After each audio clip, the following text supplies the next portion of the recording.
Magic book. నాకు ఈరోజు కోతి మొసలి కథ చెప్తావా? అనగనగా ఒక నది ఒడ్డున పెద్ద జామ చెట్టు ఉండేది. ఆ చెట్టుపై ఒక చురుకైన కోతి సంతోషంగా జీవించేది. కోతి రోజూ జామ పండ్లు తింటూ ఉండేది. అదే నదిలో ఒక మొసలి కూడా ఉండేది.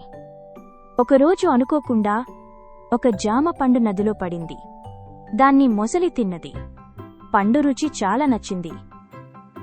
ఇది గమనించిన కోతి ఆ రోజునుంచి రోజూ తన స్నేహితుడైన మొసలికి ఒక జామ పండును ఇచ్చేది. అలా ఇద్దరి మధ్య మంచి స్నేహం ఏర్పడింది.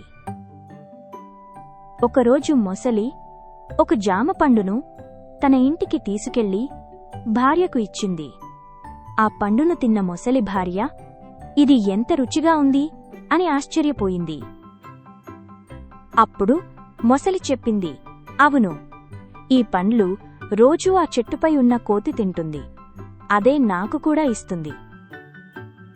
ఇది విన్న మొసలి భార్య కాస్త ఆశపడింది. ఆమె ఆలోచిస్తూ ఇలా చెప్పింది, ఈ పండ్లు ఎంత రుచిగా ఉంటే వాటిని రోజూ తినే కోతి గుండె ఎంత రుచిగా ఉంటుందో. నువ్వు ఆ కోతిని తీసుకురాగలవా?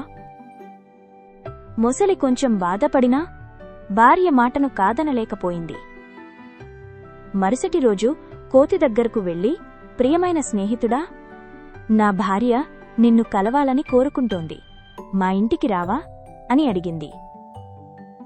కోతి చెప్పింది, సరే, కాని నాకు ఈదడం రాదు కదా. నా వెన్నుపై కూర్చో, నేను నిన్ను తీసుకువెళ్తాను అని మొసలి చెప్పింది.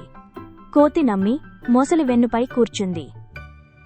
నది మధ్యలోకి వెళ్ళాక మొసలి నిజం చెప్పింది, ఈ రోజే నీకు చివరి రోజు. నా భార్య నీ గుండె కావాలంటోంది. ఇది విన్న కోతి భయపడలేదు. వెంటనే తెలివిగా చెప్పింది, అయ్యో, ఇది ముందే చెప్పాల్సింది కదా. నా గుండెను చెట్టుపైనే వదిలి వచ్చాను. పద, వెనక్కి వెళ్లి తీసుకుందాం. మొసలి ఆ మాటలు నమ్మి తిరిగి చెట్టు దగ్గరకు వచ్చింది. కోతి వెంటనే చెట్టుపైకి ఎగిరి తప్పించుకుంది. అప్పుడే మొసలికి తన తప్పు అర్థమైంది.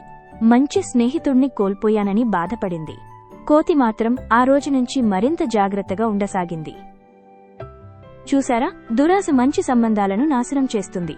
కోతిలా తెలివిగా ఆలోచిస్తే ఏ ప్రమాదం నుంచైనా తప్పించుకోవచ్చు. ఈ కథ మీకు నచ్చిందా? నచ్చితే లైక్ చేయండి. ఇంకా మంచి కథల కోసం మా ఛానల్ను సబ్స్క్రైబ్ చేయండి.